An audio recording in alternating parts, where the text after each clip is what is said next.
हाय नमस्कार. आज दुपारपासूनच ब्लॉग चालू करते कारण सकाळपासून तर काही झालेलं नाही आहे. आता दुपारचे 4 वाजलेले आहेत. तर 4 नंतर मी ब्लॉग करते. संध्याकाळी कसं काय काय करते ते आपण पाहूच. आता सगळी साफसफाई वगैरे झाली, मी पण आवरले. आता चहा जरा पिते करून आणि मग आपली कामं आहेतच, नेहमीची तीच कामं असते दररोज. मग ती कामं करे. इकडं माकडं आलेली आहेत. आता इथून पुढे माकडं यायला चालू होऊन जाते. कारण आता इथून पुढे कसं आता आंब्याच्या झाडाला वगैरे मोहर येते ना. मग आता आंबे लागायला चालू होतील थोड्या दिवसात. आंबे काजू म्हणजे थोड्या दिवसात, म्हणजे आता जानेवारीपासून स्टार्ट होतील इकडे लागायला आंबे. आता मोहर भरपूर आलेले आहेत, तर आंबे लागले ना इतके त्रास देते ना ते शेतकऱ्याला. आंबे हे करायला आणि असे मोठे मोठे काढून खाते. पूर्ण पण खात नाही, ते थोडेच खाते आणि फेकून देते. तर नुकसान भरपूर करते. आणि मग शेतकरी कसा मग थोडंसं त्याचं नुकसानच होऊन जातं. ते पावसामुळे पण होऊन जातं. पाऊस जर पडला तर आंबे खराब होऊन जातात आणि हे माकडाने परेशान करते त्यांना. मग ते नेपाळी लोक असतात तिथं, ते माकडांना हकलवायला. आता ते पण लोक आलेली आहे. आता आंबे लागायला चालू होतील. आता आंब्याचं सीझन. तर मग आपण बघू आता इथून पुढे आंबे वगैरे, काजू, परत करवंद भेटतात भरपूर. भरपूर काय काय असतं उन्हाळ्यामध्ये खायला इकडं. छान छान भेटून जातं. आणि परत आणखी एक इकडं ते काजूचाच प्रकार असतो.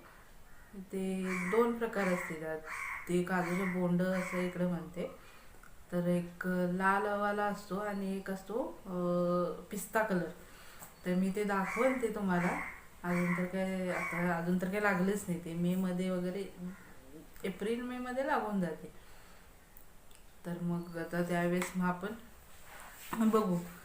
आणि खायला पण इतके छान राहते ना, करवंद तर इतके छान राहते खायला. मस्त मस्त. उन्हाळ्यात मला आत्ताच त्याची हे झाली. काजूची बोंड वगैरे भरपूर भेटते. तर बघू आता सीझन चालू होऊन जाईल. कसं जर थंडी पडली तर मग कसं मोहर जास्त येतो ना. चांगला असतो मोहर यायला. मग ते जर थंडी जास्त पडली तर मग आंबे जास्त लागतात प्रमाणात. पण आता ह्यावर्षी थंडीच नाही आहे. 2 दिवस थंडी पडली आणि आता आणि परत गरमा लागलं. त्यामुळं आता काय करण्यानं, जर त्यात जर पाऊस जर पडला तर मग ते मोहर सगळा खराब होऊन जाईल त्यांचा. तर त्यामुळं आता बघू किती काय काय लागतं ते. पण भरपूर खायला इतके छान असते ना हापूस आंबा. एकदम प्युअर. आणि जर झाडाचा असं पडलेला असेल तर इतकं छान ते पिकून पडतो ना खाली, तर इतकं छान लागतं ना. मस्त एकदम त्याची चव लागते. कावळे ओरडा लागले, पक्ष्यांचा आवाज. छान वाटतो. पण इतकी शांतता राहते ना. भरपूर शांत राहते. मीच जर आता हे बोलतीये ना, हे जसं मला असं वाटतं मी मोठ्याने बोलतीये. पण मी एकदम स्लो बोलतीये, पण तरी आवाज इतका घुमतो ना. कारण सगळे शांत वातावरण असतं. घरं पण जवळ इतके असे नसते ना, जरा लांब लांब घरं असते. आणि तसं लोक जास्त नाही आहे तिकडं. सगळे मुंबईला इकडे तिकडे बाहेरच राहतात. त्यामुळे इकडे जास्त कोणी राहत नाही. तर आता चला चहा वगैरे करू. मस्तपैकी चहा पिऊ. दूध वगैरे गरम करायचे. तुमचा मी 4 मिनटं घेतलेला आहे आताच. तर मी बनवते.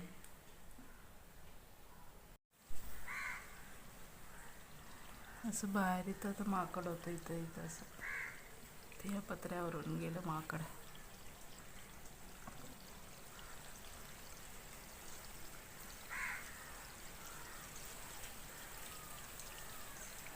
मस्त.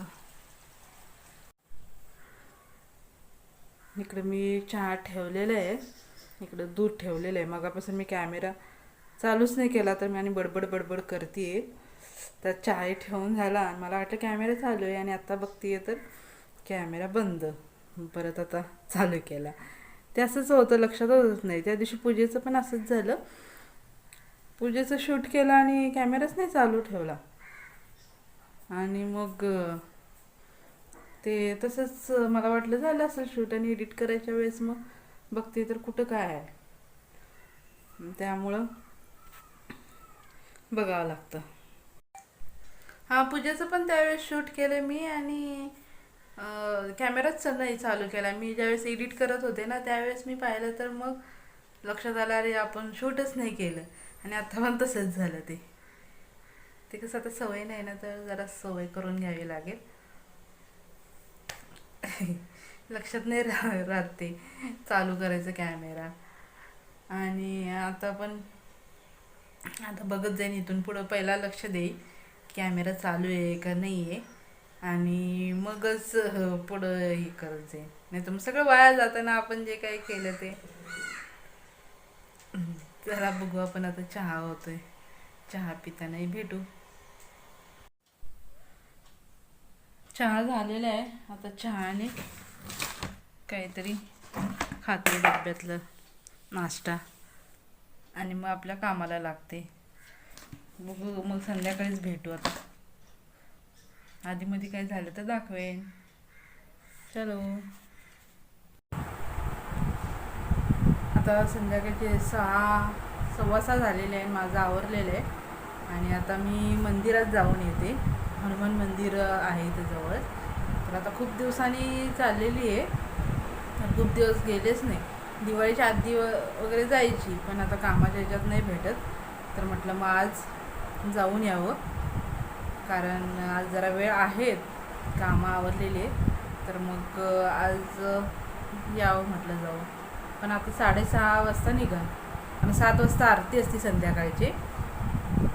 मग हे पण येतील 6:30 वाजता निघतील ना, तर 7:45पर्यंत येतील ते पण. मंदिरात रस्त्यातच आहे ना, जाताना यायला लागतं.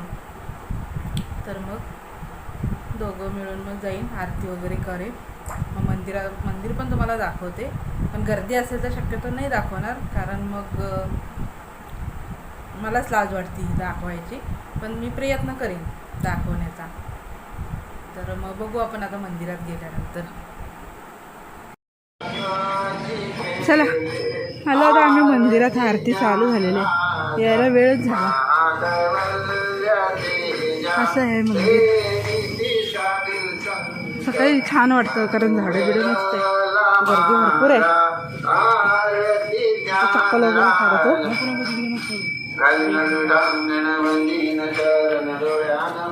आणि आरती करून घेतो. चला, त्वमेव माता पिता त्वमेव बन्धुर्गम्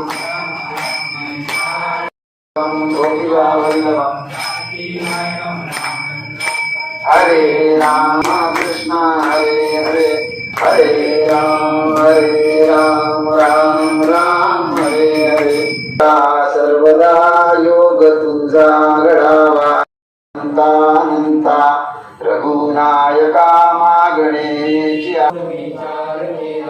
नमस्कार माझा तया मार्गीला, प्रारंभी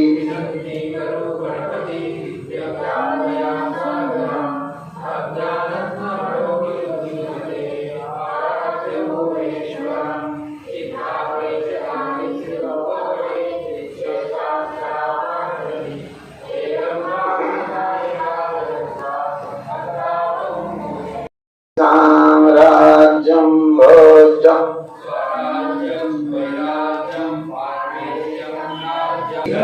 सियावर रामचंद्र की जय श्री राम. पीतांबर फणिवन वंदना कर देवा, आरती ओवाळी तो मनोवारी करुणी सेवा. जय देव शनी देवा, सूर्य सुत शनी मो.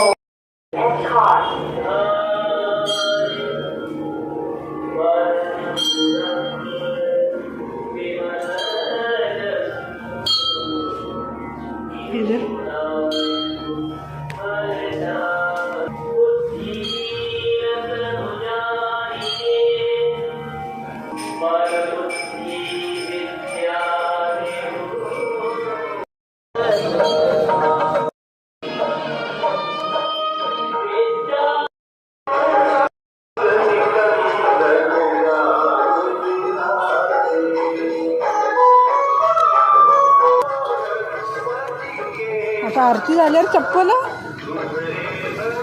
तेच ना माझं.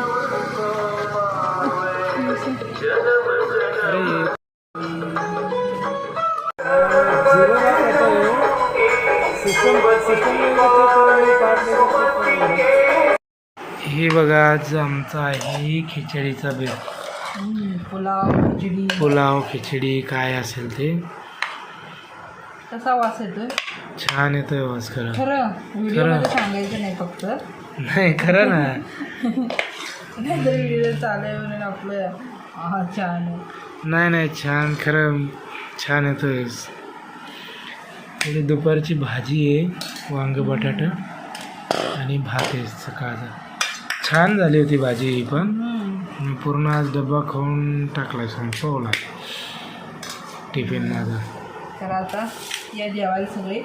हो या जेवायला. आणि मग आता उद्याच भेटू आपण. उद्या भेटू. संडेचा काय स्पेशल आहे मग. Bye good night.